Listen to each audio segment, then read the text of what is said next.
What is going on, everybody? Happy Monday. Talking baseball. We got 10 games today. JT, DC, two of the best baseball minds in the industry. I'll be leading the ship as usual.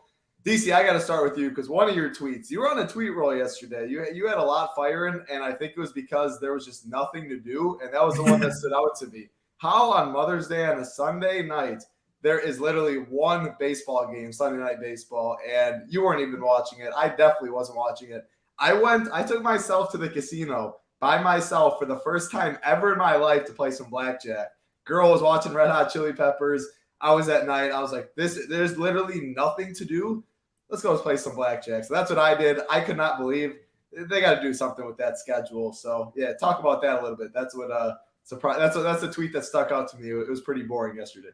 Yeah, I was fucking bored yesterday. I got, we had the Mother's Day celebration at my girlfriend's mom's house, which was nice. Ate some steak for lunch. Can't complain about that. No. Get home afterward, and man, I love baseball. I really do. I watch baseball almost every night. Sometimes, I'll have one. Like tonight, I'll have 4 games on at a time, and I'll watch them from the start of the slate to the end of the slate. Not always if things like go super south for DFS or whatever, but most nights I watch a lot of baseball. I can't do the one game on ESPN thing on Sunday night. I haven't watched Sunday Night Baseball, honestly, in a long time. You get to the playoffs, the World Series, of course, that's a little bit different, but one baseball game at a time, just not for me. And that's for someone who literally loves baseball and has kind of my whole life. So I assume for people that are, more casual baseball fans or DFS baseball players, they're not tuning in on Sunday night, but there's nothing else to do. So make myself a cocktail, fire up the Twitter machine, see what we can entertain ourselves over there, as I sometimes am want to do. So yeah, I'm happy we've got better action tonight. Already a game started, and I think every team plays tonight or close to a 10-game slate. Big slates on both sides. Really interesting slate, I think, overall. And you know what? Today, it's been a long time. It's been a couple of years before the last Hitler downfall video was released. I assume most people have seen most of those. They're out there on the Twitterverse if you haven't. But I've got another one in production. It might not be the exact subject that some of you loyal watchers are hoping for, but I think it'll be a pretty good one regardless. I haven't let the people down yet, I don't think, on any of those. So that'll be probably my late night task tonight. Hopefully you can get it out. Probably release it maybe very early tomorrow morning when there's nothing else going on. But we'll see. Excited for that. Excited for the slate. Excited to talk baseball with you two guys. And let's get to it. Yeah, absolutely. And rest in peace, Doyle. That was one of your good tweets. Yeah, I was laying in bed watching Doyle Brunson highlights. Man, that was a sad one. A lot of people in here. Poker DFS, they go hand in hand, that's for sure. And you know what? I feel bad for Mr. Kaltenbach. He did play a couple hands with Doyle at the tables. I know he was especially hurt by the passing of Doyle Brunson. So, Siege, if you're out there, if you're watching, feel for your brother. Oh, my gosh. Before I get to the comments in the YouTube chat, I got to bring in JT. JT, I'll just say, do you watch Sunday Night Baseball? Then you can talk about whatever you want on this fine Monday afternoon. Man, it's been a long time since we got to hear the dulcet tones of John Miller and Joe Morgan. That was my favorite Sunday Night Baseball grouping. It's been unlistenable now for a little while. They're trying to do this, the takeoff on the Manning cast, which doesn't work well because anything with Alex Rodriguez as a broadcaster doesn't really work all that well. I did watch a little bit of the game last night just because there was nothing going on. And I will say, you two heathens, though, there's a reason why there's nothing on Mother's Day. It's because it's Mother's Day. It's there to celebrate your mother, celebrate the women in your lives. Lives across the country. Which I understand. And that means that's why it's acceptable for you to go to the casino, right? My mother is sadly been gone for a long time. And we have baseball. When I was playing on a Sunday baseball team, adult baseball, there are no games on Mother's Day. No games because, hey, go spend the day with your mom. It's all about her. But yesterday was good. We had a Mets game that started late because of the wild rain delay in Washington the day before. So the day slate, the main slate lasted all the way until like really realistically lasts until about 6:15 because all the Mets did was hit singles for me anyway. But it was a good day, and I did watch a little bit of that game just to see what would happen with the Red Sox and the Cardinals. And it was interesting because Miles Mikolas got through 6 innings, didn't strike out a single soul, but the Cardinals actually hit the ball. And so that's what I did Sunday. I was in bed early, up early today, ready to go and start the week with energy and passion. Excited to hear about DC's video coming out.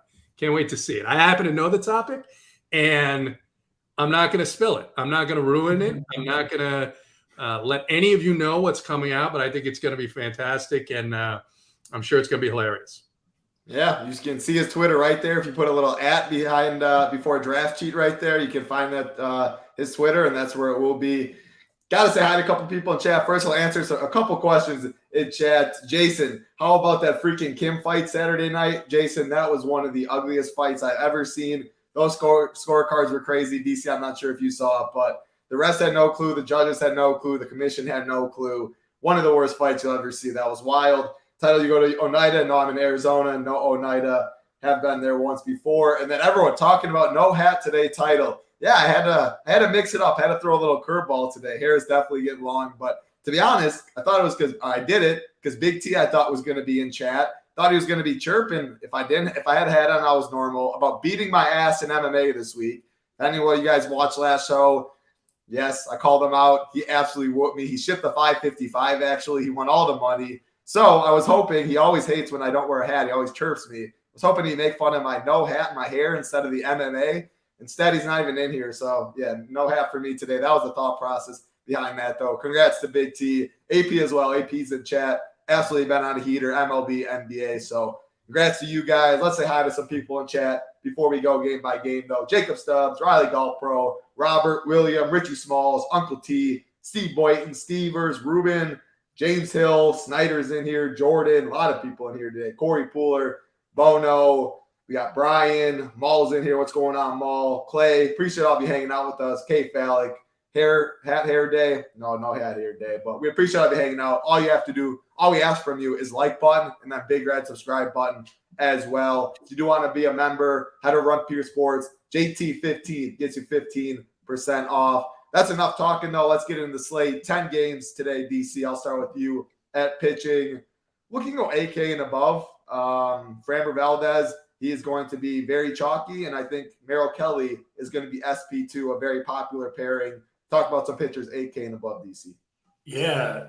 For a 10-game slate, I got to say, this pitching looks pretty rough. I think, personally, outside of Framber Valdez, who I do have, about as much faith as you can have in any pitcher. I think he led MLB in quality starts last year. I think he's had has he had a quality start every single time out this year? Maybe not that first one, but close to it. That's 6 innings plus, 3 earned runs or less.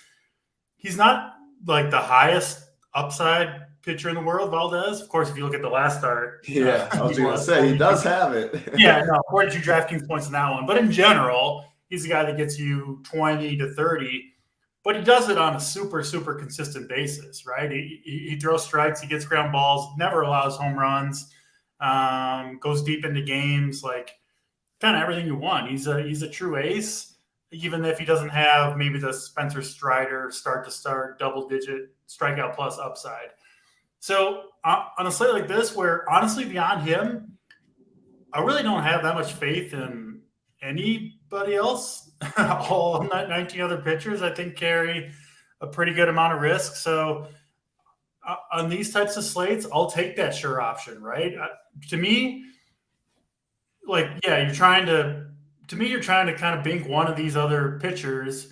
To try to get 2 of them right, though, I think is a difficult thing to do. So I wouldn't say Framber Valdez is a free square because he is the most expensive pitcher on the slate. He does need to get you 20, 25 fantasy points to pay off, but I think he does that the majority of the time here. This Cubs lineup has cooled off quite a bit. The Twins mowed them down over the weekend. We saw Sonny Gray, Joe Ryan, and then yesterday, Louis Varland, who was on, pitched awesome. Valdez obviously throws from the left side a little bit different, but yeah, I do think he is clearly the SP1 today. He's the guy I want to start my lineups with and then try to figure it out from there. So that's Valdez. We get beyond him, though. If I just run down the line here, I mean, Pablo Lopez over 10K in LA against the Dodgers. I like Lopez. I've been on him, but I'm not super interested in that. George Kirby and Fenway at 9,400. That's a no thanks for me. A bunch of lefties in that lineup. I don't like road pitchers, especially going into Fenway. Freddie Peralta is fine, I think. But, St. Louis has come alive. They swept Boston, I think, over the weekend. They've got some lefty bats, and I don't know. I mean, Freddie Peralta, pretty good pitcher, but just not super trustworthy of that. We have Hunter Green in Colorado. I actually do have some interest there just because I think he's the type of pitcher that can overcome, obviously, the tough pitching environment because he's got the 99, 100, 101 mile per hour fastball. You could throw that past anybody in the thin air, right? It doesn't matter so much when you're just throwing straight gas. I do like Hunter Green, but honestly, the guy that I'm going with as my SP2 on most of my lineups, playing 20 lineups today, it's a risky play for sure. Tanner Houck for the Boston Red Sox. I'm fairly certain we're going to get him under 5% owned on DraftKings in all contests. Maybe, closer to 2% owned is what I'm seeing some projections as. This is, I'll admit it, kind of a leap of faith play, but I do think this is the perfect slate to make a type of play like this where you don't really trust anybody else. And so I don't really want to play the super high owned guys on a slate where I have question marks about all these pitchers. Tanner Houck, he's been very unlucky this season. His overall numbers kind of betray the quality of how he's pitched. And I look at this Mariners lineup. There are strikeouts to be had up and down this lineup, no question about it. Even guys like Julio Rodriguez, Jared Kelenic, their best hitters, they've got 25, 30% K rates. And then you get to guys like Teoscar Hernandez, Eugenio Suarez, two guys that crush lefties in general, but have really, really high strikeout rates against a right-handed pitcher like Houck. He passes the eye test with flying colors for me. Every time I watch him pitch, I'm like, man, this guy should be better than he is. So listen, it's not a sure thing, right? He's 2% owned for a reason. Seattle has a team total over 5. I get it. It's a great place to hit in Fenway. And like I said, it is a kind of a leap of faith play for me, but I do have some faith here that Houck can get strikeouts. They will let him get close to 100 pitches if he's going well. I will note, Steve Boyden actually pointed this out to me a few days ago. Houck has been like the best pitcher in baseball in innings 1 through 3, and then has pretty much fallen apart in innings 4, 5, and 6. That second, third time through the order. You can take that however you want. I'll spin it a positive way and say the fact that he's willing to or able to mow down the lineup the first time through, maybe he can figure out. He does have 4 pitches, figure out a way to get through, the second and third time through. So, yeah, nobody else is on Tanner Houck. I get all that, but I don't know. Not coming on here to always list the 2 highest owned pitchers on the slate and move on from that. Houck is the guy I will have a lot of. He's on my main lineup. He's in the cores. And, I'm excited to watch him pitch. This isn't a play where it's a pure ownership play. I do think he's got a decent chance to rack up strikeouts here. So that's my preferred pairing, Framber Valdez, Tanner Houck. Honestly, if you go beyond him, like you said, Merrill Kelly there at 8,800 I think is fine. JT, I think you were on him a couple starts ago when we were on a show together. He was fantastic. He gets Oakland, obviously a decent play there. But, man, I'm taking the 25% to 2% ownership discount on Tanner Houck today in my own GPPs. It's ride with me or not. I won't be offended either way, but that's the way I'm leaning today. I absolutely love it. That's why we come on here. 2% owned pitching option. Don't hear that every day. And 4.5K prop juice on the over. Like, he has upside. He's the ultimate GPP guy. This stuff is nasty when he's on. I mean, he can get you 8Ks at 2%, but his floor is definitely a lot less than some of these guys as well. But on a slate like this, I concentrate ownership at pitching. I like it. JT, do you like it? Talk about 8K and above pitchers that you're eyeing. Yeah, it's an interesting slate. Been talking about it with a couple of the guys, and I feel similarly to DC, but a little bit differently in some areas. And I'll start with the two obvious guys in Framber Valdez and Merrill Kelly. You just look at it this way. Framber Valdez's last start against the Angels, he was somewhere in the neighborhood of 5 to 7% owned. Puts up an absolute monster. Now tonight he's going to be 37% owned. That slate was loaded, though. The context was a little different, if I remember correct. But that's sure. But I mean, should he have been 5% owned? No. Should he be 35? Probably higher than that owned here today. Look, I think he's a great pitcher. I think at this price point, in this matchup, the Cubs with a 23% strikeout rate against left-handed pitching, but much higher ISO, much higher weighted runs creation plus, just a better offense against left-handed pitching. Of course, Framber has that 65% strikeout, ground ball rate. But I'm leaning towards undercutting the field on Framber tonight. I'm leaning towards undercutting the field on Merrill Kelly because should Kelly be 36% owned? Yeah, he's playing the Oakland A's, who, they do have some bats in this lineup. They're better against left-handed pitching. I think Kelly's fine, but I do think there are other guys here that I like. And a couple of them, actually 3 of them are guys that DC did mention. He mentioned Freddie Peralta. It's a rarity for this Cardinals team to put up the kind of runs they did last night, but it was against Corey Kluber. So I'm not really worried about the Cardinals being an offense to stay away from. Peralta's velocity is up. He's looked much better this season. He also mentioned Hunter Green going into Colorado, and we've thought of Colorado for a long time because it has been as, this offensive place. We don't play pitchers there.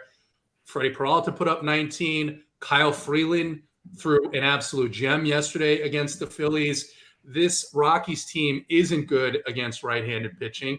And so at 8,300, he's taken a price drop, and I think he's due for a little bit of a bounce back here. And the swing and miss up and down this Rockies lineup is quite good. I'm showing him at about 5% owned. Very easy to get above the field. Charlie Morton's a guy that's going to be owned, but I've been playing this situation, I should say, for a couple of weeks now. And that's the situation where a major league team goes and plays against a single-A pitching rotation. Then they have to come out of it and face an actual major league pitcher. Now, last year, Morton, significant home road splits, so that's a little bit concerning. But I do like Charlie Morton a little bit here in this matchup. Texas is dangerous. We know that. But when you face the A's 3 or 4 days in a row, then you have to come back. And the other thing with Morton I'll mention, man, this Braves pitching staff is actually in shambles right now. And they had a bullpen day yesterday, quasi-bullpen day yesterday. If Morton is pitching well, Morton is going to be able to go and be asked to go as long as absolutely possible. So 105, 110 pitches, absolutely not out of the question here for Charlie Morton. And then I'll go back to something that DC ended on, which is not just Tanner Huck, but also George Kirby. This is a high total. It's the second highest total on the slate. Neither one of these pitchers are going to be owned at all. And they're not bad pitchers. We're talking about pitchers with near 50% ground ball rates, pitchers with home runs per 9 under 1 per 9. I mean, I can see the argument on Huck. I can see it a little bit as well on Kirby. The one thing I'll say about Kirby, he's coming off an absolutely monster performance. And with these younger pitchers, I tend to kind of stay away from the next start because they're not going to feel as in sync. Not everything's going to work perfectly. And the Red Sox may be due for a little bit of a bounce back here, but I can get on board with Tanner Huck as well. So for me, I'm going to be under on the 2 higher owned pitchers. And in this mid-range, I'm going to try and get overweight on the guys that I've been talking about. Great breakdown. I love it. It's Charlie Morton, look at him. I mean, perfect pivot off of Merrill Kelly for 300 cheaper. He has a higher K prop, 6.5, a good amount of juice on the over, neutral umpire. Then Hunter Green, no CJ Cron in that Rockies lineup. That lineup does not look nearly as good. He has a solid K prop. He has a pitcher's umpire, too, behind the dish. Adam Amari and Coors. So yep. Could not ask for a better situation for Hunter Green, coming off a couple of down starts, but playing teams that are good. Now you get to play the Rockies. It's in Coors. I still think he puts up 18 to 22. And he has that upside. I mean, he throws gas. Him, how all those Morton, he has leash. I like that on a very concentrated pitching slate. 3 guys right in that below Merrill Kelly range you can pair to get very different. Then maybe we'll get to bats, but some chalk bats you can feel fine eating if you're playing a 2% owned pitcher and cheaper pitchers like that. So that was 8K and above. DC, I mean, you liked a good amount of a couple of these guys up top. Are there some cheaper options? Michael Wacha might be getting a little ownership. I don't know. What are you seeing down 8K and below? Yeah, Waka's actually the only guy that made my pool below 8K. I really can't make a case for these guys. Like our job on this show is to tell you who we're playing and kind of make the case for why. And it's hard for me to do it. Wacha, okay, so by the numbers, I think Wacha is an okay play, right? If we're looking at team total against the Royals, they're sitting around 3.5. Wacha is, veteran guy who will give you close to 100 pitches most times out. I mean, last 5 games, 91, 100, 99, 81, and 93. So they will let him go if he's pitching well. But we've been talking about it, either here or on the premium shows for the last couple of weeks. This Royals lineup has come alive. They've got pretty strong top of the lineup, but then Nick Pratto, Michael Massey, kind of 2 new additions that they've had, have both been hitting really well. I don't know. I just don't have that much faith in Michael Wacha. I think he's going to get a fair amount of ownership. I'm seeing maybe 15 to 20% for Michael Wacha, just, because he's a big favorite, right? Like the Padres, I think, are going to put up runs. Wacha probably gets through 5. He's got a chance at the win. I get it with Wacha, but he kind of reminds me a little bit of Merrill Kelly. I kind of put them in the same boat. My argument against Merrill Kelly, JT, is like, I don't think he should ever be 35 to 40% owned on a 10-game slate. That's right. Like, he's just not that type of pitcher to me. So I don't want to eat that chalk. I would rather play a guy. Obviously, Tanner Houck is the guy that I'm rolling with. But Hunter Green, I think, kind of has that same argument as Tanner Houck, right? You kind of believe in the stuff. You believe in the strikeout upside. Yes, the downside is significant. One of them, they're pitching in 2 of the toughest parks, Fenway, Coors Field, could go south. But when we're talking about trying to win a GPP with thousands of entrants, man, I'll take my shot on one of these lower-owned guys today over this is the highest price tag for Merrill Kelly he's been all season. Frankly, probably one of the highest he's had of his entire career. Also one of the highest ownerships he's ever been. It's just not, in my opinion, the way to go in a GPP tonight. So he's certainly safer than Green or Houck, but I think is he though? See, that's the thing, right? It doesn't mean that you have to play the A's, but I mean, it came alive a little bit late in the game on Saturday, the walk-off home run from Brent Rooker, right? We know that Arizona's bullpen is not very good, and no one's going to be playing. I'm not advocating to play the A's, but I'm saying, is he that much safer at 8,800 at all that ownership? He is, and there are so many of these guys. Honestly, there's like 5 or 6 pitchers in reality, 5 or 6 pitchers in Major League Baseball that ownership doesn't matter, right? The right matchup, the right price, it doesn't matter. I'm locking that player, right? Spencer Strider is one of those guys. I don't even think there's 5 or 6 anymore. I mean, we've seen Garrett Cole struggle. Yeah. But to your point, in terms of what safety is, if you're playing cash, you're going to play Framber and Merrill Kelly, right? Easy. Then you move on to your bats, determine what you're doing. If you're playing a tournament, Merrill Kelly is not safer because if you don't play Merrill Kelly, and let's say he's not terrible. Let's say he gets you 13, or what he did in his last start, 14 fantasy points at 8,300. Now he's 8,800. Let's say he gets 14, and you don't play him. And one of these other guys, Huck, Green, 5% or lower ownership, get you 20-25 with a win bonus. Now, Merrill Kelly isn't just not safe. He's killing you because he's taking you down with all the other people that played him. Yeah. Yep. Yeah, very good breakdown. Like JT said, we talk GPPs on this show. We do have a cash chart. Mangone's on it today, but I imagine Framber and Merrill Kelly are highlighted, or they should be highlighted. Those two, that's the cash game pairing. You only got to beat 50%. You play the best lineup, you win double your money minus 10%, regardless if you had the best lineup possible or the 50th percentile lineup possible. So they're talking GPPs. Ownership obviously matters a lot. You guys know that talking, but it's Kelly and Framber for sure, and then pivot to the Hawks. Like, don't play Houck in cash games. That would not be smart. That would not be the right idea. JT, 8K and below. Are you like DC? You're really just going 8K and above, or you got some guys on here you like? Yeah, I really don't see anything here. I've talked about the hangover effect of these Padres-Dodgers series.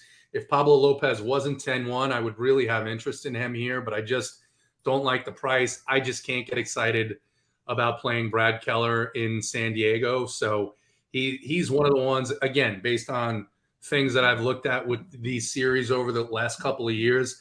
I just think, first of all, you haven't really needed to go down to these guys at all with the way that, the variance in baseball a little bit better this year because of the lack of the shift, some of the changes. You see these bottoms of lineups, cheaper guys doing very well. Taylor Walls, another one yesterday, 36 fantasy points. He's basically unowned, right? So you haven't really needed to go down. And on this slate, where the only other spend up is Framber Valdez, and I've already said I think he is safe, but I'm going to take a chance on not playing him as much as other people are going to. Outside of him, you really don't need to punt a pitcher on this slate. So I just can't see myself getting to any of these guys below that 8K price point. Give me your top three, JT. Round out pitching. Top three pitchers today. Yeah, I'm gonna be on Morton, Green, and Peralta pretty heavily, and then Huck will be mixed in there. And yeah, I think that's the four primary guys that I'm gonna go with. I will have Valdez. I'm probably gonna full fade Merrill Kelly here. I like it. You're Morton. Everything you said about Morton, the K prop, everything and how it looks. I think that's what sticks out to me the most, point per dollar wise, or with ownership wise. Yeah, he's got the highest K prop on the board. I mean, 6 and I should say Framber right behind Framber though. I mean, right behind him. Little less juice. Yeah, DC. I know Framber's gonna be up there. Houck's gonna be up there. Top three and rank them. Yeah, Framber, Houck, kind of a 1 and 1A, I guess. I'll have a ton of both of those guys. Frankly, kind of the two guys I'm riding with. And then I'll join in on Charlie Morton as the third guy. The Rangers' numbers, I've mentioned this before, they've played the A's a bunch of games and have just absolutely crushed that team so far this year. I don't think, when you look at this lineup, it's not that scary for Charlie Morton, right? You see that you just look. Sometimes I think people can get so caught up in, the overall total or what a team does. If you just look at it matchup by matchup for Charlie Morton, the lineup's way there's worse. Nobody in this lineup they are really that scared of for Morton. So I wouldn't. Without Corey Seager in that Texas lineup, it's way worse. Yeah, it really is, and their numbers are really inflated by all the damage they've done against the A's. We're still at that point in the season where, a few games putting up 22 runs against the A's in one game can inflate your overall numbers. So yeah, I like Morton quite a bit. And then I'll put Hunter Green fourth. I think this is a slate to take a chance on some of these high upside arms that have big totals against them. I love it. JT, DC, nobody better in the business giving pitching breakdowns, 2% owned guys. It's going to be a fun slate at pitching, that's for sure. Don't come on here and just say eat the chalk. I like this slate. What do you got? Dunkel, people giving Dunkel props yesterday for a sick call. Made some people some money. So Dunkel, every sport Dunkel's crushing. NASCAR on the bet side. Dunkel is the man. Pick some winners. We're going to keep it moving, though, game by game. We got 10 games. We do appreciate if you do hit that like button for us, though. When you do hit it, big red subscribe button helps us out as well. And if you're not a member, we do have a premium show coming up here as well. I think it's K Falik, JSU, Mangone, maybe. I think it's those three taking you up to lock today. Title 15 gets you 15% off. MMA, we got NASCAR, golf, huge golf week today or this week. I think we got an early show actually on Monday tonight. I think it's Kurt, AP, Steve Boynton, I think was on the show. We got one tonight, so make sure to check that out. PGA Championship, monster prize pools. Game by game, first game of the night, New York Yankees, Toronto Blue Jays, Alek Manoah, and what looks like Johnny Brito will be the long reliever. DC, I'll start with you. Toronto's got a pretty good implied total. Johnny Brito has not been good. Is Toronto one of your favorite stacks? Talk about this game. Yeah, I'll confess to trying the Johnny Brito thing a couple times over his last few starts, and it's been a tough one. Yeah, it has not gone well. And this is one of those where I was like, I don't know, like almost like too stubborn with it. Where like, I think he can do it. And then every time I watch him, my faith in him grows a little bit less. It's kind of like it's like the opposite of Tanner Houck, right? Every time I watch him, I'm like, man, I think this guy could do it. Johnny Brito, every time I watch him, I'm like, I don't think he's long. He's broken for the major leagues or the starting rotation. The Yankees looks like they're going to have an opener in this game. I do think this is the Yankees' 6th or 7th game in a row, though, and right they've had a bunch of injuries to the rotation, and they're kind of trying to piece it together, at least for now. Severino and Montas, it looks like they might be on their way back, but it's kind of tough sledding for the Yankees. They're starting Jimmy Cordero, it looks like, who is definitely a good arm. I think it's actually a good strategy by the Yankees to try to get through that first inning, maybe with the dangerous Blue Jays lineup. But this team could do some serious damage to Johnny Brito, I think. Like, part of the reason I've been on him is because he's had good matchups, and he still hasn't gotten the job done. And if you can't get the job done against some of the teams he's faced recently, you got to think Toronto could absolutely get to him here. And this might be a situation for the Yankees where they let him kind of wear one, right, and say, we just got to get some innings out of you, and we'll kind of regroup tomorrow. I wouldn't be surprised to see the Yankees take something of an approach if this game goes south early. So, yeah, I like the Blue Jays quite a bit. But, yeah, don't overlook the Yankees here either. Alek Manoah, we've been fading him, or at least I have all season long. Hasn't looked good. I mean, he's had a couple good starts, but overall, it's been a tough sledding for Alek Manoah. You can make the case for whatever reason. I've talked a lot about him. But, yeah, I think the Yankees could absolutely do damage here. I don't love their lineup. It's hard for me to get excited about many, frankly, of their players. But I do like stacking against Alek Manoah at the moment. He just hasn't gotten the job done. So, yeah, I think this is a pretty good contrarian stack. Of course, you've got Jake Bauers, 2K minimum price, hitting leadoff. Aaron Judge behind him, Rizzo, like those three, you could even just cut it off there, right? Make that your 3-man, find a 5-man elsewhere, I think would be a good way to go here. JT, do you like some low-owned Yankees? Talk about these Blue Jays against, they will have an opener, Cordero, but then Brito coming in. Yeah, this is, I think, one of the best hitting leverage spots that I've seen in this early season. This Toronto Yankee game has a 9.5 total. It's the third highest total on the slate. Yet the ownership here is going to be between 2% and 7% with respect to these players. Anthony Rizzo, DC mentioned, has been absolutely on fire.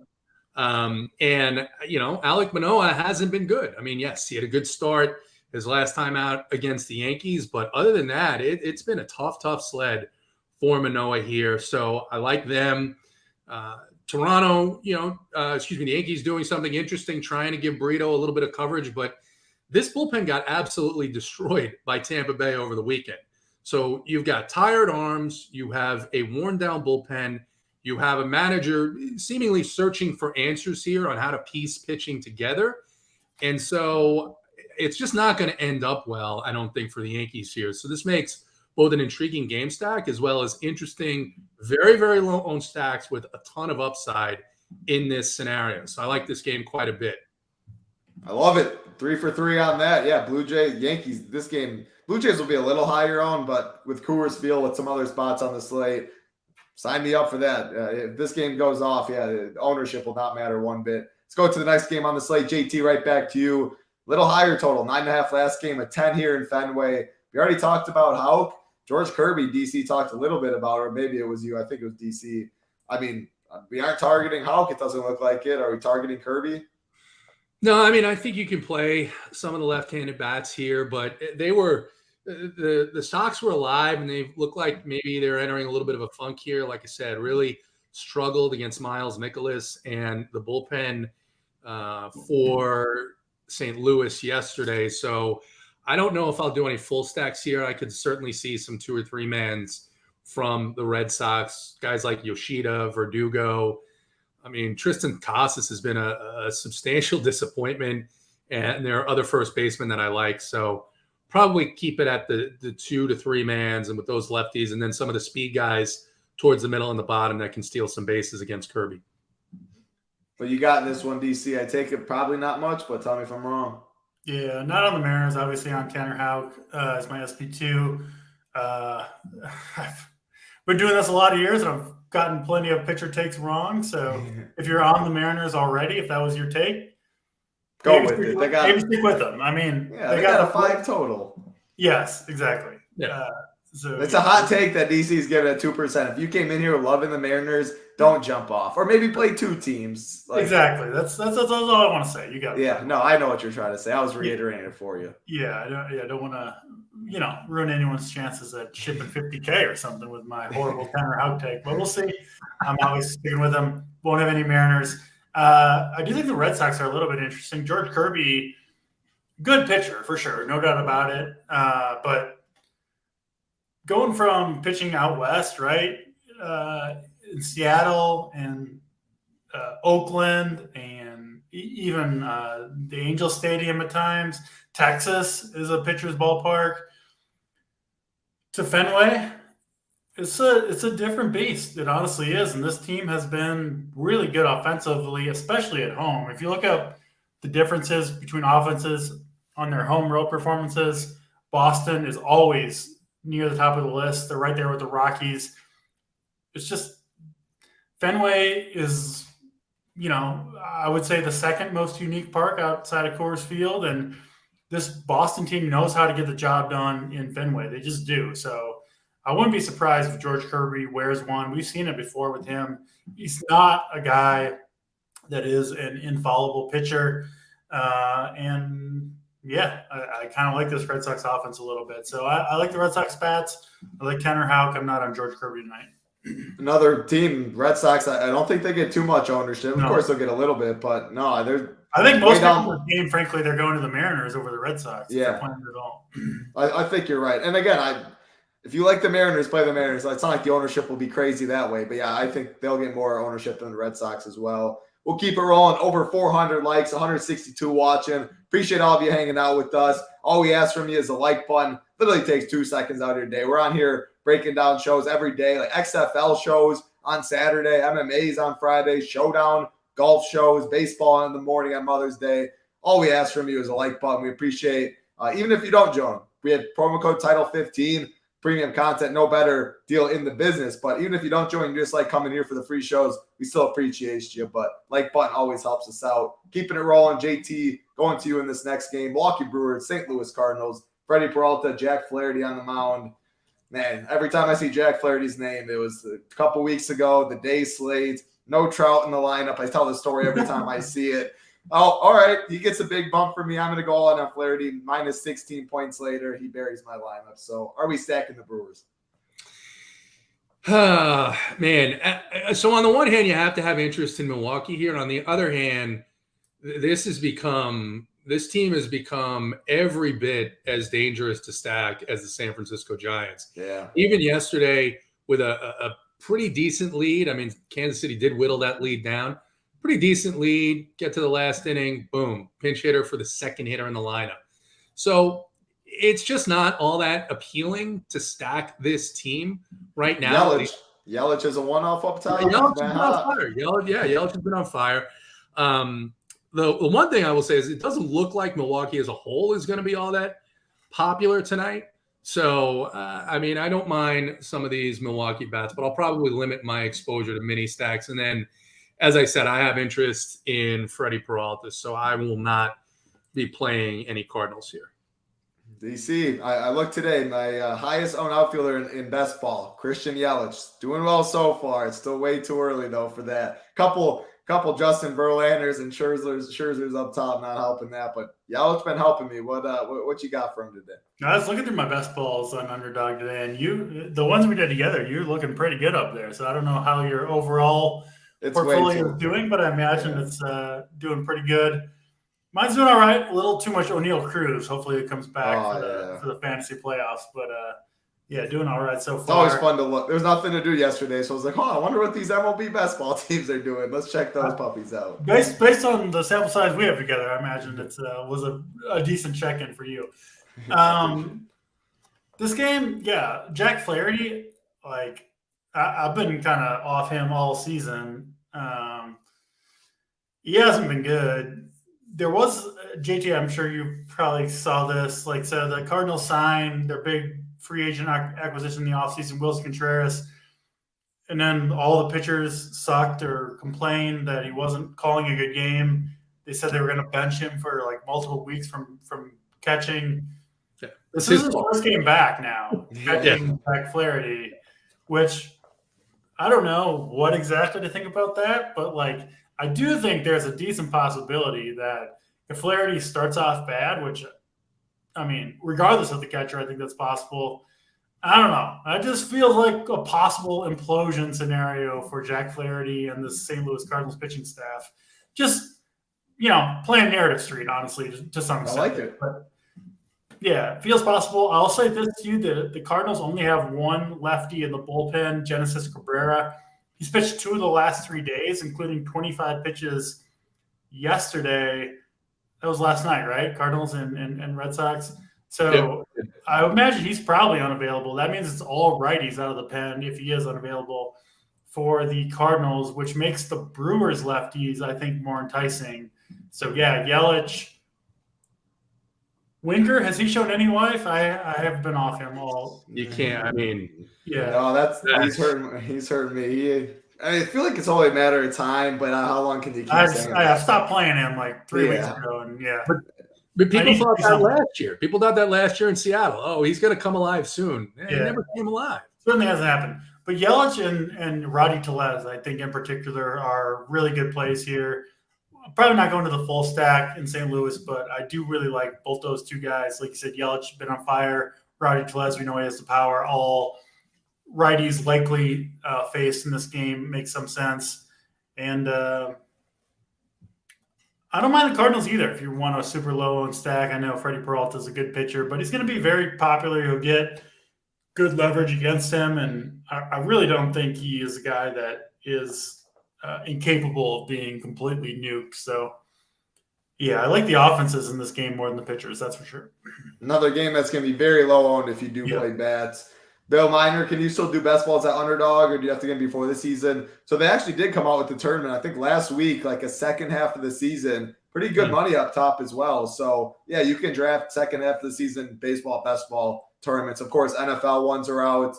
Monster NFL ones for sure. But, yeah, you can do second half baseball season ones, Bill. Next game on the slate, JT, your Atlanta Braves, NBC's Atlanta Braves, taking on the Texas Rangers. We're not picking on Charlie Morton. Are we picking on Cody Bradford? Because it looks like that's probably a good idea, right? Yeah, 100%. We're picking on the rookie making his first start. He's had a nice season, right? All these kids come up, they're prospects, but he is a left-handed pitcher. Braves, started out hot yesterday, then kind of slowed down a little bit. Kikuchi was able to control the damage there enough. They are coming off getting swept in Toronto, so I like the Braves a good bit here. And because I like Morton tonight, no interest in the Rangers coming off of playing the AA Oakland Athletics. And if the Rangers beat me, they beat me. It wasn't meant to win. DC, what are your thoughts on this game? Yeah, I'm with you guys. No Rangers for me tonight against Morton and the Braves bullpen. Bradford has been, at least results-wise, really good in AAA this year. But he's a 25-year-old who hasn't made his debut yet, wasn't even ranked in the top 100 prospects from what I'm seeing, the Rangers even top 30 prospects coming into the year. So I honestly don't know that much about him, but he's probably a soft tossing lefty is what I'm guessing on Bradford. And listen, it's a lot different pitching in AAA than facing Ronald Acuna in your first at bat, right? Like, I'm in on the Braves here. No surprise, wearing the hat, been in on them all year long. I think they got a good chance to match this guy. And honestly, the top down.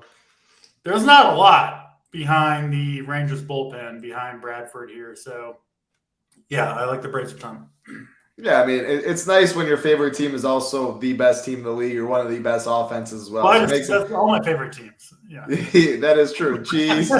Good point. Good point. If I'm saying that about the Brewers every night, yeah, I'd be down a lot of money. But we had a good bit of fun yesterday cursing out the fucking Twins. So yeah, you can. Well, that's why he jumped to the Braves. He knew there's no. I mean, just because the Twins, they never do it when you think they're good. It's always we like winners at Run Pure Sports.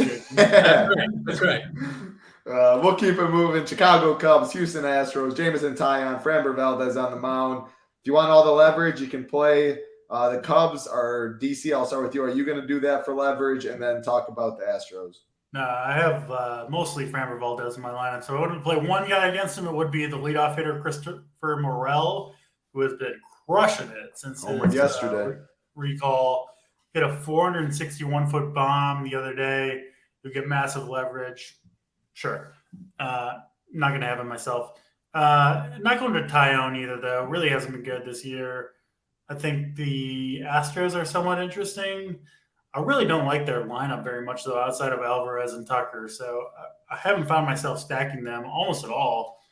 Honestly, if you look at their overall numbers in the season against righties, they're like bottom 6 or 7 in the league, I think, when you combine the stats. So, yeah, mostly a game I'm avoiding outside of Valdez. What about you, JT? Yeah, I'm just not excited about this game either side. Definitely not playing Taillon. He was hurt, and they decided not to have him do any type of rehab starts. So he's been doing like 3 innings. Then last game, he got roughed up a little bit, 2 2/3 innings. So not exactly sure what we're going to get out of him. I talked about being underweight on Framber just as a leverage play. And I think DC's right. You can always play Alvarez or Tucker or both of them if you can fit them as a 2-man stack. But other than that, just this game doesn't do a lot for me. What about this next game, JT? Coors Field. You're talking Hunter Green, so I assume no Rockies. What about the other side, the Reds against Seabold? They are definitely the most popular team of the slate. Yeah, very, very highly owned on a 10-game slate. And would they be this highly owned if they were playing anywhere else? I mean, absolutely not. So I don't know that I'll get here because I think if the viewpoint here is if the Reds go off and none of these other contrarian spots do anything, then I'm not going to have a good night, right? So I'm going to take that approach and not try and get a piece of everything, get a piece of the Reds. There's probably a couple of guys, they are still cheap. There's probably a couple of guys that you can play maybe as a 2-man stack. So if I was going to do anything, I'll play a couple of 2 or 3-man stacks of the Reds, but mostly going to be a fade here for me. Let's good. I do like it. DC, I mean, you're playing Houck, you're playing Moore, and you're playing low on pitchers. If you're playing Kelly Valdez and you play the Reds, that's a cash game team. You really shouldn't do that in tournaments because you're going low. Owen, are you going to play some of these Reds? And what do you think on the Rocky side? I'll be lower on this game than the field outside of Matt McClain making his MLB debut for the Reds. Obviously, he's going to be high owned. He's a 2K shortstop making his debut today. His AAA numbers are crazy off the charts, though, and he gets a perfect matchup in Coors Field against a bad right-handed pitcher. So, yeah, I don't know. I think he's pretty likely to get 10 plus fantasy points at 2K, which is obviously fine, even if he's high owned. So I will have some of him. I will have some Jake Fraley, who's been really good over the last couple of weeks, hitting third behind McClain. I like that 2-man stack. But other than those two, I will be under the field on the rest of the Reds. And then way under the field on the Rockies against Hunter Green. Obviously, we'll have some Hunter Green in my lineups. He could get nuked. It happens to better pitchers even than Hunter Green in Coors Field all the time. But, I just like other spots better. And, I mean, who on the Rockies do you really want? Randall Grichuk, because I got a lot in best ball. Sure. But I don't know. It's gross. Not that excited about most of the Rockies bad. So I'm mostly fading those guys.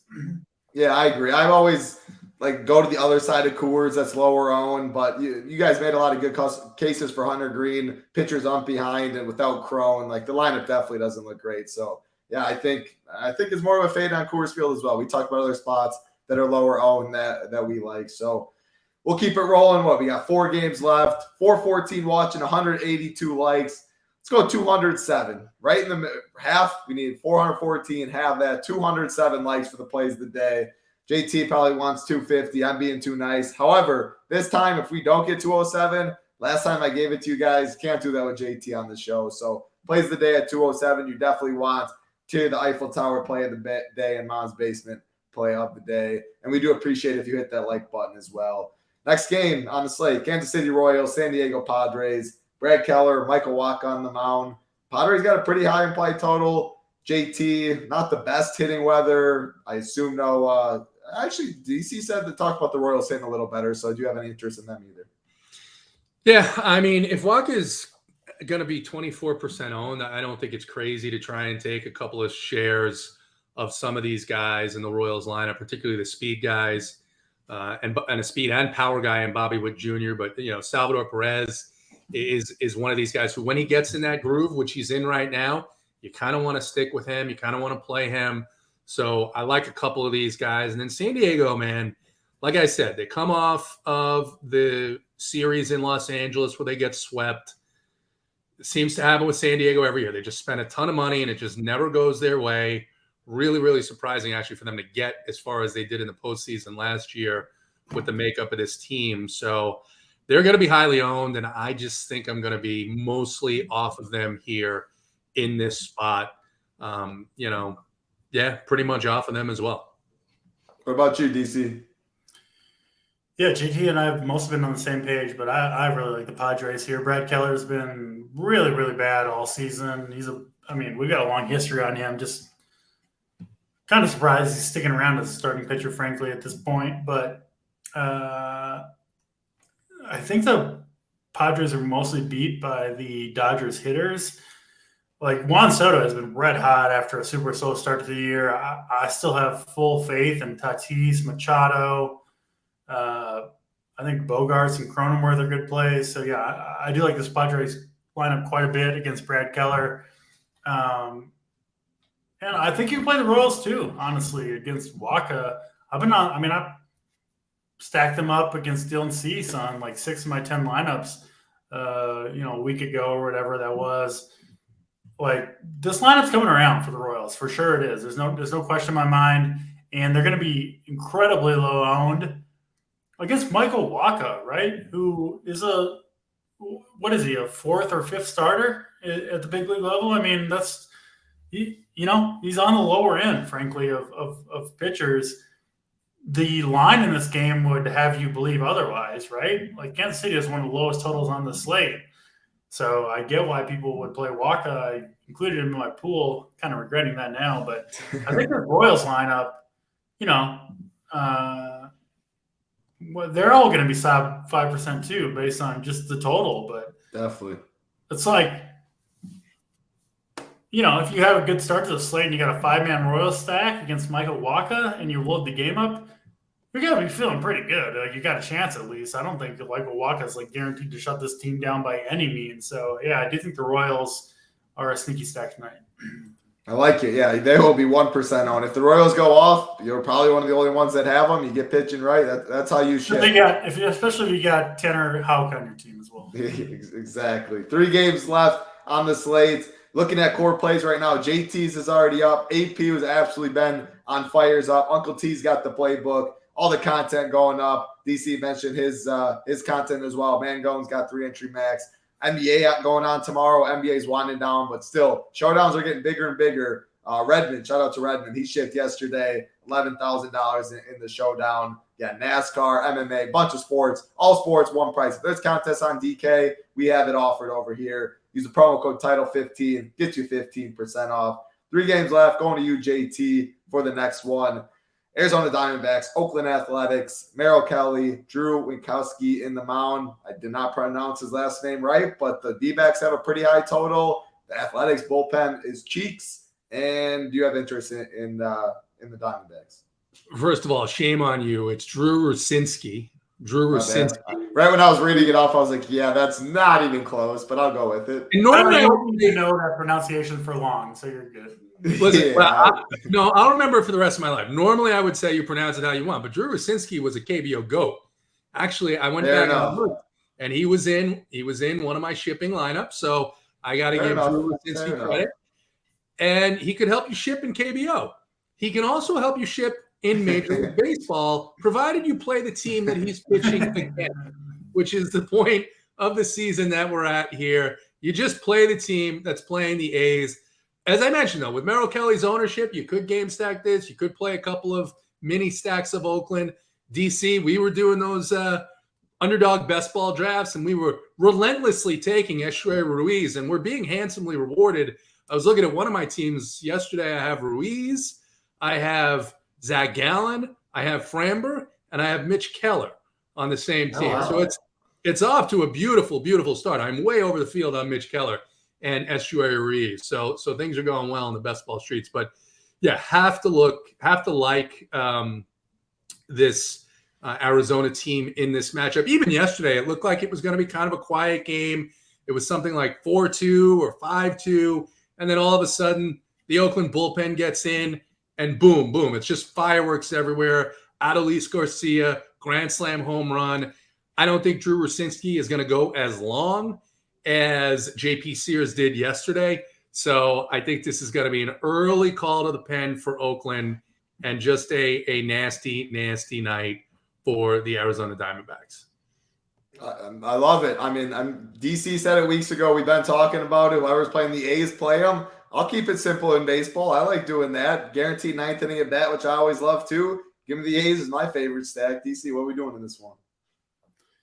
Yeah, Rucinski is bad in general, no question about it. But based on the numbers so far, he is like way, way worse against left-handed bats than righties. It's a pretty small sample size. Again, he's pitching overseas for the last couple of years, so we don't have a huge sample size on the guy. Pitching well overseas. Pitching well overseas. At least one night. But I do like pitching in general, or hitting stacks in general against guys that were forced to pitch overseas because they weren't good enough to make it here in the great United States of America, which is Drew Rucinski. And yeah, I really like this Diamondbacks lineup. Corbin Carroll, I think you could make a case for him as the top overall play on this slate, bar none. And then, yeah, Rojas, Marte at the top. No Christian Walker in the lineup tonight, so take note of that. Dominic Fletcher has been awesome. Fire. Yeah, over the past week, he's 2,400. And I think the A's, no, they do have a couple lefties. So potential pinch hit, but he's been so good that I don't know if they'll probably let him try to figure out lefties themselves. So, yeah, I love the D-backs here. We talked about Merrill Kelly, obviously, at pitching. For sure a decent option tonight, no question about it, but he will be very popular. I'll probably go elsewhere myself for the most part. I like it. We got 2 games left on the slate, and then we'll get you guys the plays of the day. Yeah, you're 1 like away. You'll get it done for us. We appreciate it if you hit the like button if you have not already. DC, I'll come back to you in this game. Philadelphia Phillies, San Francisco Giants, Chilean, San Fran, Bailey Falter looks like the potential long reliever, Alex Wood on the mound. I don't know. I guess both teams have an okay implied total. Will be pretty low owned. I don't know. What do you got? Not a lot here. Wood, I don't think is stretched out far enough to really even consider him at 7,100. You might get 80 pitches out of him. I would be surprised if we went longer than that. And tough matchup too, obviously, against Philly. Good pitching park, but yeah, you see that 9 total. Pinch hit risks up and down the lineup for the Giants, and yeah, just passing on this one for the most part. JT. DC was disgusted. He just lost his train of thought. He's like, I don't want to talk about this anymore, so I'm going to pass. Well, yeah, I knew I was passing on this game early, so I didn't really have any details. You literally just should have said fade. That's what I do. When Holden's host, I'm up, fade, pass. Yeah. All right. Yeah, same here. Not a lot of interest. And with Connor Brockton now opening for the Phillies, that just means that they're going to turn the lineup around. So you're going to see Gabe Kapler. He's doing stupid shit with his pitching rotation too now. But you're going to see guys popping in and out of this game all game long. So thank God I don't have to watch this, DC, because there are other games on, but nothing here for me. DC, I'll go back to last game on the slate, because if you don't like it, which I don't like it too much, you can just say pass. If you got something to talk about, Minnesota Twins, Los Angeles Dodgers, Pablo Lopez Noah Syndergaard. I don't know. Maybe you like some Twins against Syndergaard. Pass, or do you like some? I tried to like the Twins here. Syndergaard is very bad right now. I think he's kind of on his way out of the league, honestly. Obviously, the biggest thing against him is you can just run wild. Like if you get to first base, you got second base sitting there for you to steal, which is great for DFS. Problem is the Twins run less than anybody by far in all of baseball this year, last year, the year before, basically every year under Rocco Baldelli. You know, I was desperately looking for Twins to play that could steal some bases against Syndergaard. It's like all these guys have Byron Buxton has 2 stolen bases on the entire year. I just don't have faith that they'll run. And without that, don't have that much interest. Great bullpen behind Syndergaard with the Dodgers, so I'm not going there. And not going to the Dodgers with Pablo Lopez on the hill. So I should have listened to your initial advice title, as always, and just said pass to kick this game off. At least when you were talking, the chat's got me wild. Jake, Tyler, open up the YouTube chat if you want. So yeah, your long-winded speech is saying pass. I don't even know who Ice Spice is, but okay. So does Jake. Same. I was like, ooh I have no idea. I mean, Ice Spice. What? Is that a Spice Girl? I was gonna say. No, that's some chick that got famous this past 6 months. Rubio, DC's looking it up. JT, what do you got in this last game? I'm not even looking up Ice Spice. I don't give a shit who she is. It doesn't matter. Doesn't impact my life at all. These young millennials. You will never see me playing the Twins after they score 16 runs. And I have a lot of respect for both Lopez as well as the Twins bullpen. So not interested here. Yeah, Jordan Poole spent $500,000 on a date with her, Mangone said. Listen, as a person who was once in pursuit of one Big Bertha, I can't criticize others' taste too much, but Ice Spice, I don't know who it is, so I'm not. It's not even for that reason. It's just I don't care. $500K on a date. I mean, that seems like maybe he needs some coaching and how to attract women if that's what he's got to do to get someone to say yes. I mean, it is what it is, right? Yeah, that was a pretty tough scene for good old Jordan Poole. But JT, top 3 stacks. What do you got? Yeah. I mean, maybe Draymond broke his confidence with the whole throat punch thing. He broke more than that. He broke a lot with that man. Top 3 stacks. Let's go. I mean, we got to go with Arizona. I can't deny the spot here. We got to go with Arizona in there.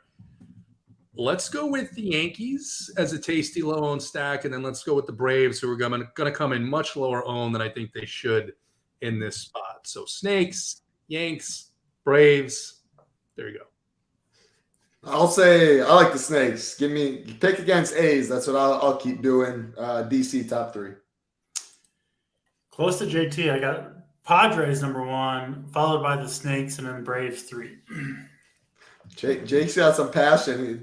Jake, you got more passion in Ice Spice or Damian Lillard being the best player? I want to know that answer in chat. But we got Jake's the man. Jake's always in here. Very funny today, though. We appreciate all of you hitting that like button. If you haven't already, we appreciate it if you do. Again, Title 15, 15% off. All the cores going up to lock show going on in 10 minutes. That is a premium product. Go to live show chat. Make sure you do get in the Discord if you do join. It's time for the plays of the day, though. I will start with myself first with the SO play of the day. JT, I don't know what you're laughing at yet. I will check after my play of the day, but I am going to the Snakes. You scared me a little bit about this pinch hit risk, but man, Dominic Fletcher, he's been hot, 2.4K, doesn't break the bank. Give me Dominic Fletcher as the SO play of the day. JT, I'll go to you, the Eiffel Tower play of the day. Who do you got for us? Yeah, we first got to mention that Martha Stewart is going to be on the Sports Illustrated swimsuit cover. I mean, what? I mean, the world is upside down right now, but that's maybe taking it too far. I don't know that I want to see an 81-year-old. Well, she looks good. I mean, I don't want to see her on the cover of Sports Illustrated. We're going to go with the contrarian stack I mentioned earlier, talked about it a couple of times. This guy's my core. He's been red hot, absolutely on fire. Poor, portly Alek Manoah has nothing for this guy. Anthony Rizzo is the Eiffel Tower play of the day. I love it. DC, I got to pull up the graphic. Mom's Basement play of the day. You even said you were eating some of those bagel bites yesterday thanks to your mom, even though I assume it was a joke. You had a nice steak for lunch instead. But Mom's Basement play of the day, DC. What do you got? Yeah, we're eating some bagel bites tonight. We're going to give out two plays. Tanner Houck can deliver for us at a 2% owned pitcher. And Corbin Carroll taking Drew Rucinski, I think is how you pronounce the title. Don't quote me on that. Taking him deep, getting to that Oakland bullpen, and looking forward to a fun night, I think, here in the baseball street. So I do got to say, just a shout out to everybody tuning in today. We do appreciate the loyalty, and we're not going anywhere. So thank you all. Appreciate all of you hanging out with us as always. Like button, big red subscribe button on the way out. Check out the core plays from JT, from DC. AP has been very hot. Promo code Title15 gets you 15% off. We'll see you in the live show chat in 8 minutes. JT's laughing. I got to check what he's laughing at. We'll get out of here, though. JT, DC, I'm Title Town. Good luck, everybody.